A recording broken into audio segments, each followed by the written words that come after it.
So, yan. Yung iyong Yamaha ERG, ano to? 121C. So, ang problem, meron din ng problema sa electronics. Pickups. Sorry, hindi makita.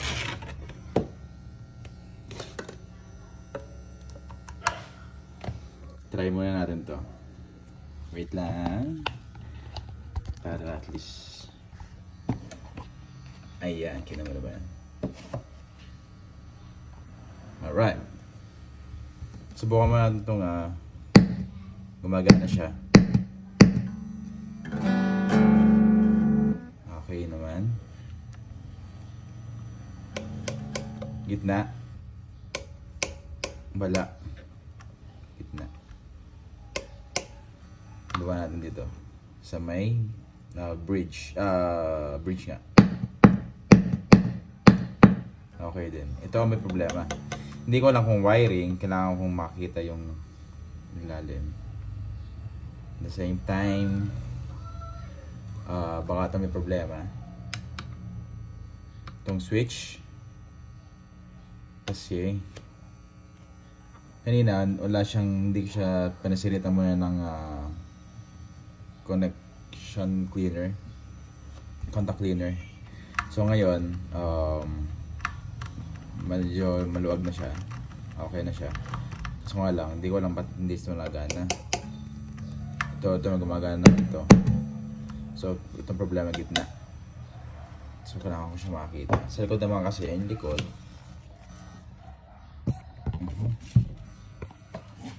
kita mo ba?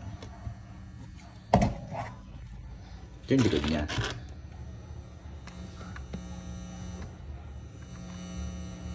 So, wala namang tanggal na wire. Kailangan ko siya i-calibrate. Huwag sanang sira ang pickup. Pero anyway, tingnan natin.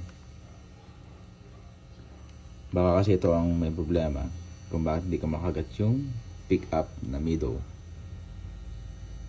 At kung nakikinig mo yung ground ang ingay niya. So kailangan siyang shielding. Lalagyan ng shielding para hindi na siya mag-ingay pa. Yan. So yun lang, kailangan nating ayusin yung pick-up. Ito. Ngayon, try natin ayusin to kasi dead pickup na to. Dahil dito sa part na to, kung makikita mo, ayan o, tanggal yung wire. Pakanipis. Tutok natin. Yan. Siguro dahil sa hindi siya lang nagamit or dahil exposed siya kasi nasa gitna siya, wala naman siyang cap. Ang cap lang ito itong part na to. Ito open yan. Siguro paglilinis or natanggir or something like that. So ayan, try natin ayusin to.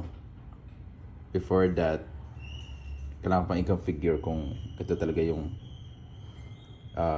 sanhin nung pagka-dead nung pick-up. So, try natin yan. And ngayon, i-solder na natin yung dalawang dulo. Try natin kung magiging okay. Kasi kadalasan ganito lang nangyayari. Kasi sobrang nipis, sobrang payat, parang buhok ng isang tao yung mga wire. So, saan yung try natin.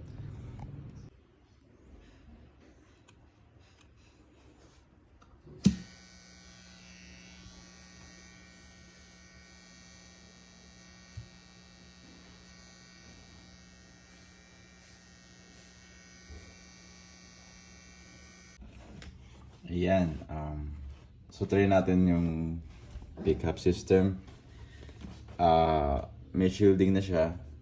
Kung makikita niyo sa picture, nilagyan ko na ng shielding bawat pick up and yung wiring diagram sa likod.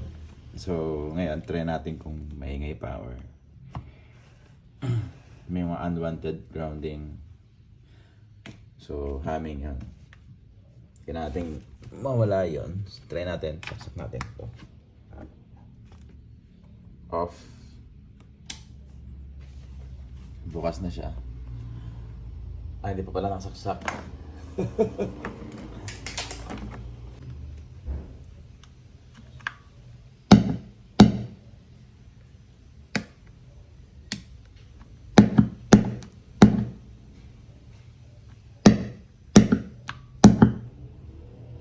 So, doon sa previous video, ang lakas ng ground, sobra. At the same time, inayos natin itong mid pickup dahil disconnected na yung mapaka tawag doon yung hairline na wire, sobrang nipis, ang hirap ayusin. Dapat dahan-dahan lang. So, ayan, okay na. Lahat gumagana na siya. Oh, wait lang. Yan, mid. Yan, gumagana na siya. So, lahat okay na. And at the same time, na-manage natin yung ground, unwanted humming or ground. So, approve.